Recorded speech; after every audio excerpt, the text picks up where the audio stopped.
Chapter 4, Trivia Queen. The next day, Miss Fukua and I walked to the principal's office. Miss Fukua was behind me 100%. She knew how much I wanted to be in the animal trivia contest. Okay, Ruby, cross your fingers. Let's hope Mrs. Cherrybomb will allow you to enter the contest. Miss Fukua said, Do you think you can compete with the big kids? Are you ready to represent the 3rd grade in front of the entire school? I stopped right before we were about to knock on Miss Cherrybomb's office door. Miss Fukua, 2 of my big brothers will be in the contest, and they're older than me. But you know what? I don't care. I'm just going to try my best. Sounds like you're ready, Ruby Booker. Miss Fukua smiled at me. She knocked on the glass door to the principal's office. Miss Cherrybomb greeted us at the door and called out, Come in, Miss Fukua. How can I help you? Sometimes Miss Cherrybomb wears a pretty flower in her hair, but today she was wearing pearls and a bracelet. She stood before us tall and pretty with her hands on her hips. She looked down at me and said, And how are you, Miss Ruby? Fine, Miss Cherrybomb. I'm doing just fine. Miss Fukua and I sat down in the chairs in front of the principal's desk.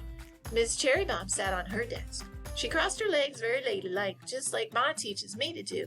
I crossed my legs too. Miss Fukua spoke up first. Well, Miss Cherrybomb, we had an excellent visit by the Below Rock City head zookeeper yesterday, Coach Tuma's wife. Mrs. Tuma announced the big animal contest and the prize, passes to the zoo. As you can imagine, my classroom was very excited about it. Oh, I see, Miss Cherrybomb said. She crossed her legs in the other direction. But my students were disappointed that they won't be able to participate in the contest just because they're in 3rd grade. Miss Fukua glanced at me. One of my students wants to represent the 3rd grade, and I feel she'd do an awesome job. Miss Fukua believed in me so much. You have a 3rd grader who would like to compete? Miss Cherrybomb had her eyes on me. Who is it? Now I crossed my legs in the other direction. Well, you're looking at her, I said, working hard not to blurt my answer. Miss Fukua could see how serious I was about the contest. I didn't blink. When I spoke, I looked straight up at Miss Cherrybomb. Miss Cherrybomb let me speak my mind, and I liked that. I can win those zoo passes, I said simply. Miss Cherrybomb talked real slow and gentle, like she was about to deliver bad news. Miss Fukua, remember last year, we allowed kids from all grade levels to compete in the trivia contest. There were 2nd and 3rd graders who cried and threw tantrums when they lost. We don't want that to happen again. Since this year, the contest will be on television. Miss Cherrybomb explained. My eyes turned into sparkling stars when she reminded us of the contest being on television. Ruby Marigold Booker on TV! There was no way I was going to leave her office without being allowed to compete. Miss Cherrybomb, I pleaded, I'm the trivia queen. My daddy brought a trivia book home as soon as I learned how to read. Ever since then, I've been reading trivia books, collecting trivia games, and playing cards. It's been about 3 years now, I said to the principal. Don't believe I'm that good? Go ahead, throw out a category. Miss Fukua looked at me like she wanted to say, Are you sure? Well, I was sure. Miss Cherrybomb curled her lips and raised her left eyebrow, thinking of something to ask me. Suddenly, she snapped her fingers and she said, Movies and plants. If you can tell me something about plants and the history of movies, you're in, Ruby. Let's see. Did you know that the first movie theater to ever open up was in Pittsburgh, Pennsylvania in 1905? I just read about this. It was called the Nickelodeon. I folded my arms like my brother Ro does when he thinks he's done something cool. Well, I didn't know that. Miss Cherrybomb grinned. Very impressive. Miss Fukua smiled too. And what about plants? Got a good plant trivia fact? I did. I knew she would love this one. Well, Miss Cherrybomb, the largest flower in the world is in Indonesia. It can grow to be 3 feet across, I think, and weigh up to 15 pounds. Isn't that something? You'd have a hard time pulling that flower and putting it in your hair, huh, Miss Cherry Bomb? Miss Vakua and Miss Cherry Bomb started cracking up. Miss Cherry Bomb got up, strolled to the back of her desk, and sat down in her seat. She took a deep breath. She looked me right in the eye and said, Ruby, as long as you can promise me that you won't have a temper tantrum when those big kids answer tougher questions than you, you're in. Represent your classroom and your grade level with pride. Thank you, thank you, thank you, Miss Cherry Bomb. I jumped into Miss Fukua's arms and gave her a hug that probably surprised her. She hugged me back. I was so happy to have this chance. I burst out singing in Miss Cherry Bomb's office. I couldn't help it. I'm in, I know I can win, I'm in. But I knew it wasn't going to be easy, especially with Ty and Marcellus representing their grade levels. Miss Vakua walked me to the music room so that I could join up with the rest of the kids from Pluto 3. When I walked in, they were singing a song about a tadpole with the hiccups. I'd never heard that song before, but when they saw me, they got really quiet. They were waiting to hear if I was allowed to be in the contest. I walked to the choir stand where my classmates were lined up. My head was hung low, like I was super duper sad. Then all of a sudden, I jumped up with my hands in the air, reaching toward the ceiling and yelled, I'm in! I'm in! The music room turned into a party. Even our teacher, Mr. Dilla, jumped up and down and celebrated with us. I don't think he knew what we were happy about, but Mr. Dilla is just that type of teacher. He gets happy when we get happy. I couldn't wait to tell my brothers. The trivia queen was now in the contest, and I didn't get in it to lose. Chapter 5, I'll do it my way. I always meet my brothers by the front gates of the school grounds. I couldn't wait to tell them the good news, but when I got there, I only saw Rose standing alone. Hey, Ruby, what took you so long? Ro asked before he scooped a handful of worms from a muddy puddle and pretended to come after two girls who passed by him. The girls took off screaming and ran onto their bus. Ro threw the worms back down. He knew I wasn't afraid of worms. I've got some good news. Where are Ty and Marcellus? I asked Ro. Ty and Marcellus, they had something very important to do. It's just you and me, Shorty, Ro replied. Important? I said. The good news I have is super extra big important. I was about to tell Ro my news when you cut me off. You're gonna be in the big goofy animal trivia thing. I know. Ro said with a smirk on his face. I couldn't believe he knew. How did you?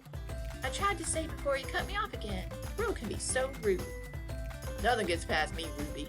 There's a kid in your class who has a sister in my class. Good news travels fast, baby sis.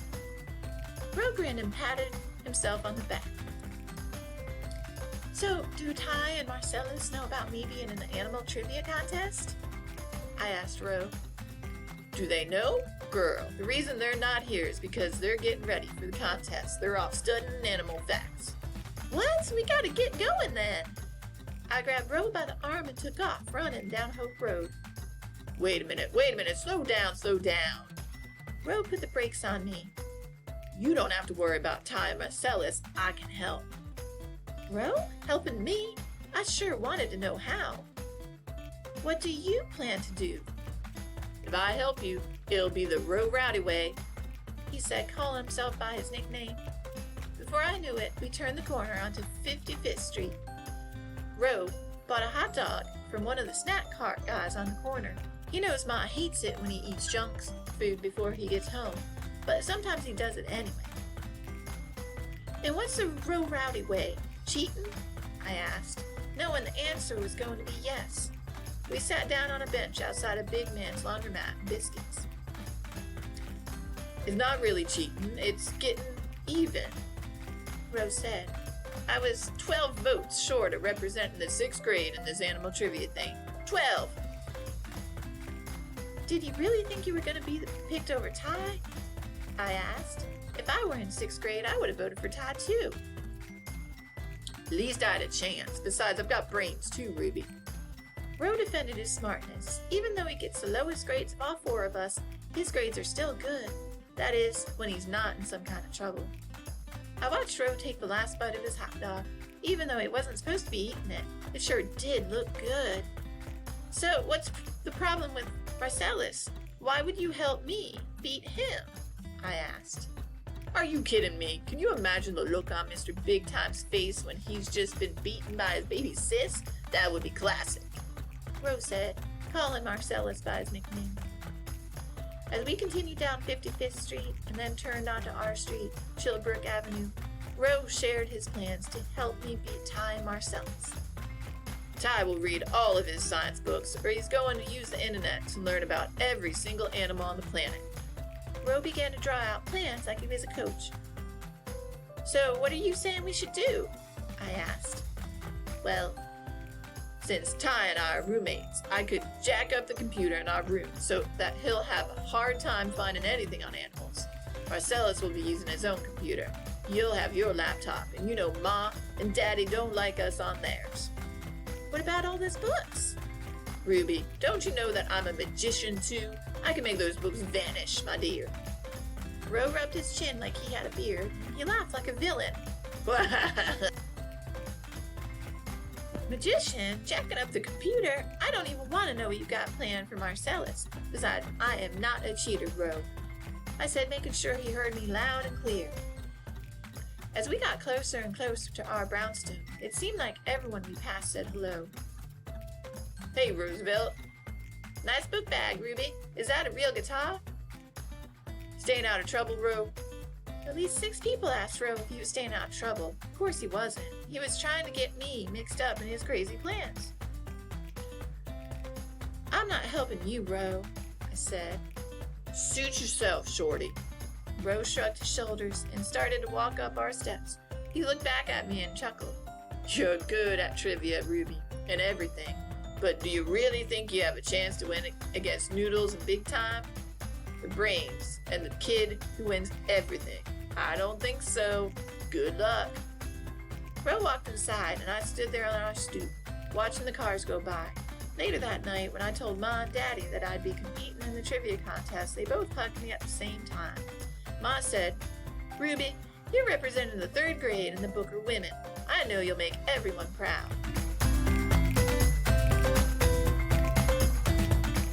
Ruby, you know you'll do the Bookers proud no matter what.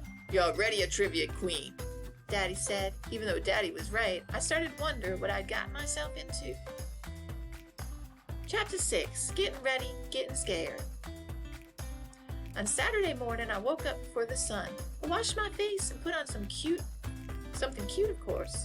I picked up Lady Love, my pet iguana, and slid her down the stair rail to meet everybody for breakfast. When I got to the kitchen, the boys were already gone. Ma and Daddy were at the table, eating oatmeal and toast and staring into each other's eyes, all lovey-dovey. Excuse me, guys, I giggled. Where are the boys? I asked. Ma wiped Daddy's mouth with a napkin.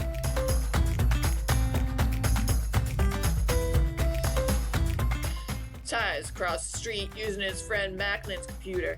His and Roosevelt's computer got some kind of flu, Daddy explained. Ma stroked the top of Lady Love's head.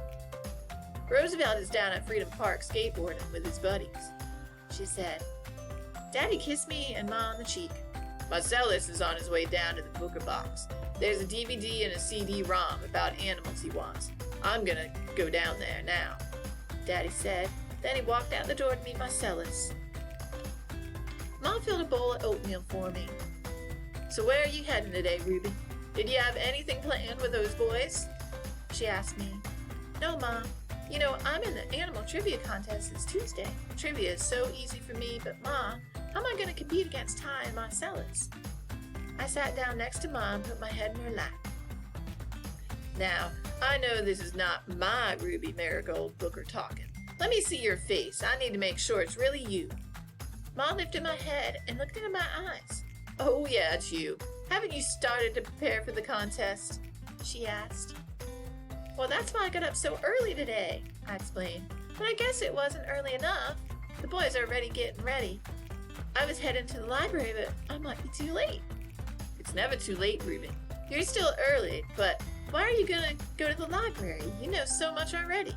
And you have a ton of trivia books and cards and games right here. Besides, you've been preparing for this ever since Daddy bought you your first trivia book, before you were even in the first grade. I know, but maybe there's something I still don't know. Since Ty and Marcellus are older than me, they just know more stuff. I was talking really fast. I do that when I get nervous. Baby, everything you need is upstairs in your room, and upstairs in that fabulous, colorful, wild, crazy brain of yours, Ma said. Ma's words really helped me not to be so scared. If you need me to help you study anything, I'll sit with you after we come back from the studio. Ma, I can't go to the dance studio with you. I need to start going over my trivia stuff now, I said. Ruby, it'll be fine. Go upstairs and put Lady Love back in her aquarium. Grab a book, those trivia cards on animals, and let's go, Ma said. Ma, I won't be able to study and dance. I'm not asking you to dance, baby. I have 2 classes to teach, but I will help you go over anything you might need to cover for the contest. Ma kissed me on top of my head. Ma, you gonna help Ty and Marcellus too? I asked. I wondered who she was cheering for the most. I mean, do you think they're gonna beat me?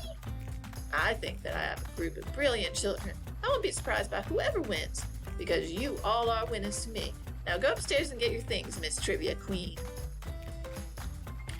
I'm the queen of trivia, and Mom's queen of saying things to make everybody feel good. In between showing her dance students how to do new steps, Ma spun me over to me, grabbed a trivia card, and asked me a question or two. The moose is the state animal of which state? Maine. Correct.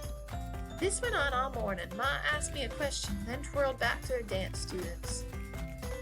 Ma can sure do a lot of stuff at once. Sometimes it seems like magic, but I guess it's just something mothers know how to do. We walked home after Ma's dance class. All of the boys had come back home too. Ro was in his room, playing with some new basketball video game. I tiptoed down the hall to peek into Marcellus's room. He was lying on his bed watching the DVD on animals. Marcellus's study habits are weird, but they'll work for him. I leaned into Ty's room. He didn't see me either. He was reading a whole stack of science books. I felt like I was on a roller coaster when I was with Ma. It seemed like maybe I could win this thing, but when I saw Ty and Marcellus getting ready for the contest, it showed me that they meant business. I started to worry again. In 3 days, we'd find out if I really was a winner.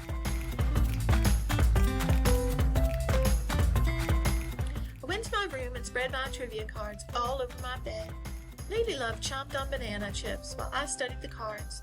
Between trivia facts, I kept saying to myself, let no book or boy stand in your way, making history. Lady Love fell asleep.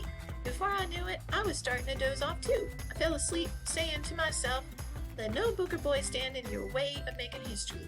The funny thing was, the more I said it, the less I was able to convince myself.